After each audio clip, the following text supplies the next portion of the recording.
Now, Levi, walk us through. You dropped in the jail cell. You here. Things are worked out. You're done with jail cell. Now things are worked out. How you're being deported. Walk us through that. How was the feeling like that?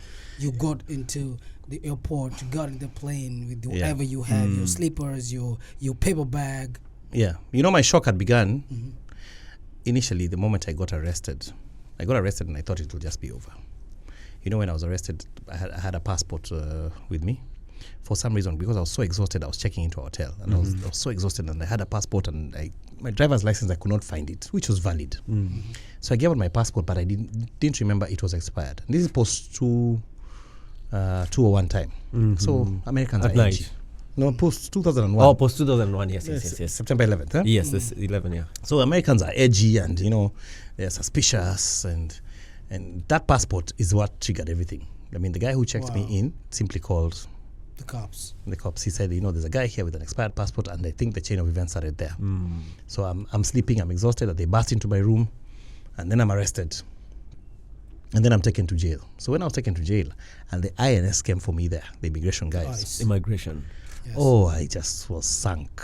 We had all had the stories of what the INS could do to you. Yes. The Americans are afraid of the IRS, but the American illegals are afraid of the INS.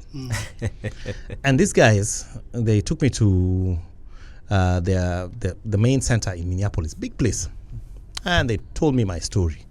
You came here on this date, you haven't been to school, we know you're working in XYZ. And along the way, I had gotten a DUI, driving under the influence charge, which I had not fully paid for. Here nowadays it's serious. You get one and they throw you away. In those days you could get up to 3. Okay. So there were all these atrocities that were lined up for me, and there was no escaping it. So then I go to jail, and then I'm processed for deportation. So 6 weeks later, they just come. It was a Tuesday morning, I remember, and they came and pulled me out. And they said, you're going to Kenya. Had you anticipated that at that moment? I knew I was going to go at some point. I didn't know when. I didn't know really how. And, the only good thing that happened was my mother, because in writing this book, I've also gotten some details that I never knew before. Because when my mother read this book, she told me, why you were not cuffed on the plane?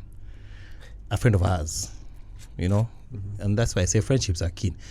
They are better even than there's a brother that sticketh closer than a friend. My mother had a friend who worked in the immigration here in Nairobi. In Nairobi. I'm saying here in Nairobi, ni kama tuko Nairobi. Yes, but it's and this lady, she organized for me to be put on the plane without cuffs. Wow. And to just be given a ticket and sent, because she knew part of the trauma is being accompanied by 2 marshals all the way to Nairobi. So these guys escorted me to the Minneapolis airport, and then they told me, you've got one phone call. So I picked the phone, I called my sister. And I told her I'm leaving. Tell mom and dad I'm arriving at this particular time. And I told her I'm sorry that I disappointed you. And we cried a bit over it. And then suddenly my minute was up. And then I was sent to the plane. So I was given the ticket. I walked to the plane like another passenger too, who's just dressed badly. Because I have shorts, t-shirts, and a kabuti. An overcoat. And I buckled up. And I began the journey back. In terms of my frame of mind and my thinking at that time, I really couldn't believe that it was happening. The years I'd been in America had numbered just about 5, and now they were over. So at this point, you were about 25? I was 27 years old. 27. Yes. Okay. I think I was like 2 or 3 months shy of my 27th birthday. I like the point that you're bringing across. You're in the plane. You're coming. You're not cuffed. You are almost landing. You're seeing the JKIA towers that you know. Yeah. You are almost landing. Talk to me about the state of your mind. What is going through your mind? What will people say? Now, this is what really knocks a lot of people down. Starting having a lot of thoughts. What will people say? What will my dad? What will my mom? What will other people who know me say? I was in the U.S. I'm back in my small backpack or my paper bag. What was going through your mind? What paper bag? You didn't have nothing. Just a pair of shorts, a kabuti, and that's it. Slippers and t-shirt. And a t-shirt. And your ticket. I like wearing shorts a lot. I think it comes from that time. I'm even in shorts today. Wow. I always get in my house and I put on shorts. My says, "Hii mambo ya shorts." I'm like, wacha tu nivae hizi shorts zangu. I traveled internationally with them. But here's the thing. So the mind frame of the landing is fear. And the fear of the unknown is just traumatizing. And nothing really prepared me for what I was really going to face, because although I was afraid, I think what I faced was far worse. The Bible says that what I feared the most came to me. It did. Good measure, pressed down, shaken together, and running over. Because when I landed, and I looked at my parents, and they could not recognize me because I was overweight. I have been away for all this time. We haven't seen each other. I suddenly noticed that they looked old. You hadn't seen their pictures? It's different. Okay. The picture na mtu ni Looks different. kwa ground vitu ni vitu ni different. So I looked at them and I could see the disappointment on their faces.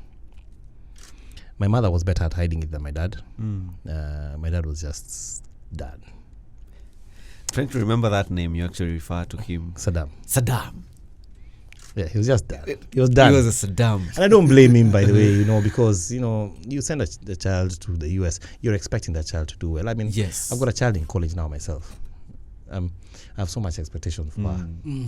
She's doing nursing and she's at MTC. Oh, I've started.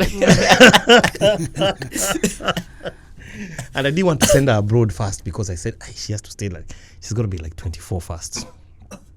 Gets a bit of maturity, learn a bit of something. I said, just walk under my wings. I will show you how to make it. How to walk it. But the thing with now as a parent, I look back and I can see the great, the flatness you feel when your child has not performed well, because I don't think any normal parent does not expect their child to do better than they're doing. We are all deep down. That's the one thing you really want them to do. Yes. So here I've landed, and now my father drove all the way to Eldoret. Was staying in Eldoret then. So from JKIA, we just got on the highway and boom, went to LD and arrived there early in the morning. And I went to bed and I didn't sleep. Through the way to LD, is anyone talking to anyone? We're talking. Okay. We're talking quite. I'm telling them about my stories. That day I really opened up, and I'd landed a bit drunk also. Because the only thing I could do on the flight was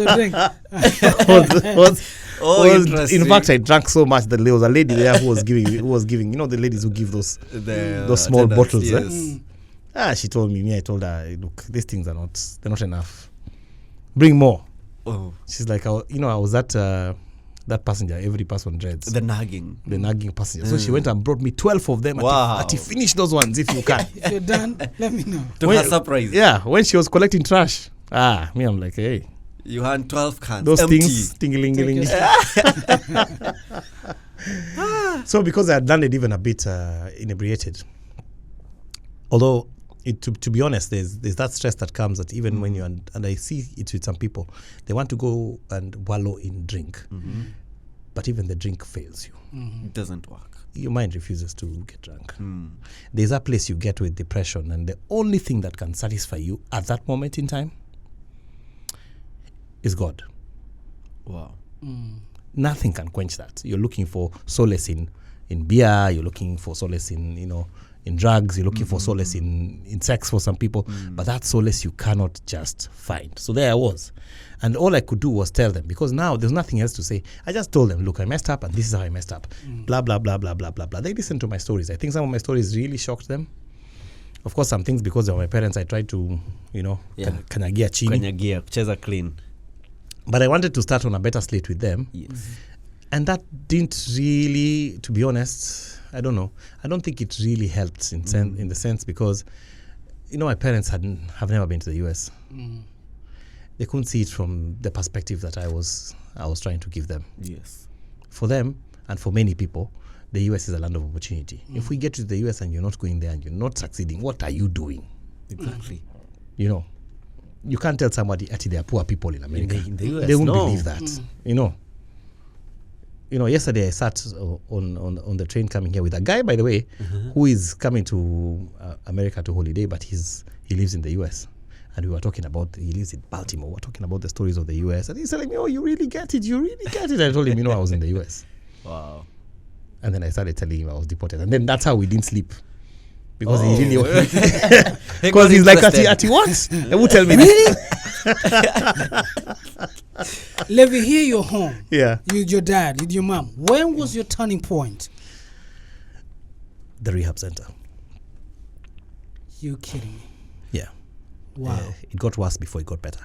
Because initially, after I got back, the first place I tried to seek solace was in the church. My father was a church elder, and then he became a pastor for one of the churches in Eldoret. And at that time, in the church, I got great condemnation. And, I want to implore people who come to church, let us have the grace to accommodate those of us who have made mistakes in church, because the church is supposed to be a hospital. Yes. For sinners. We're not here because we are righteous. We are here because we are seeking righteousness. Yes. And it was in the church that, guys would say, hey, that guy, yule kijana alikuwa deported. Alienda akarudi na, Sometimes you're even just saying hi to a lady. It's not even that you want something, but they call a kando. Hey, huyo kijana. Yeah. There was a stigma. There was stigma. There was even a lady I dated who told me that, she sat me down after some time and she told me, God has told me that this is not a relationship for me. So how do you argue with God? You don't. And he said, hey, if God has told you. And what can I say? Eh? But the truth is, it was, people had been saying things. So there was that condemnation. So then that led me away from the church. Because now I was like, I can't find any. So I now started getting into the company of people who are outside the church. And the guys who are outside the church were more accommodating. And these are the drinkers, these are the who. And I had 2 or 3 friends. Unfortunately, one of them passed on, who had similar problems with me at this particular point in time. So there we were, drinking ourselves silly. Just drinking. And with drinking, the more you're drinking and you're getting stressed, you start high there. You're drinking all the what I call the sophisticated drinks. Then you come to the ordinary. Then you come to the local. Then you come to the substandard. You're a changa. That is the rock bottom, kabisa. Yes. Yeah. And at that point in time, anything will work for you. And this spiraled on for some time until I went to a rehab center. How I got there, a friend of mine went there, and then he really changed. And I desired that change. So I wanted to know where he went. So when I went to this rehab center, because I took myself there first of all, and I told them, I'm an alcoholic. They've never seen a guy do that. And I'd like to, go through the program. And the pastor is like, really, you? I'm like, yeah. Because at that point in time, I was doing some work for an NGO. At that moment in time, they had hired me, but I was still drinking a lot, chini ya maji. So when I got to that rehab, this place had no lights, it had no power. The other day we were there, and nowadays it has electricity. And it has a lot of, amenities, but we were even taking water from the well. And it was in the humbleness of that place that I contended with my maker. Before you get to that point in the book, you write about another instance again that you give up. Was it after a day in that rehab? Yeah, after a day. I went there the first night. I was like, this is not the place for me. It doesn't even have power. It has no running water. I was like, apana. Toilets. I equate that to the, I think it's the arrogance in not being humble is just bad. You know how like Naaman was taken to the waters and he's like, I can't dip myself. We have got better pools, bana. Niambia nioge hapa na hivi. I will smack. Have you seen our pools? So there I was, and I was like, this is not the place for me. But it took me an overnight think, and I think we can never underscore the prodding of the Holy Spirit in someone's life. Because when we say, you know how Jesus tells the story of the parables of the guy who went and sowed seed, and some of it fell on the stones, and some of it fell on good ground. Just sow the seed. Leave the work of germinating to the maker. Yes. Just sow the seed. Because even my parents had sowed the seed in me. Sometimes they really wanted to follow up and see, is it growing? You know, sometimes you go look at the plant. Leave that work to God. In me, it was prodding, because in my heart I was feeling I am tired. And I'll tell you what, there is no better place than a place where you are tired with the things that are happening in your life, because that is the moment of change. Wow. That is the moment of change. You go through the rehab. I want us to finish this now into when you start getting ill. Because I see we are running out of time. 30 minutes to the top of the hour, and we are done with this show. Surprisingly, we just covered an hour and a half. Oh, really? Oh, wow. Like, it's just 1 hour and 30 minutes to go. So we just like have... listen the way it's putting it. You're an hour and a half. Like 1 hour is down already. Is it that 1 hour in Mombasa moves faster?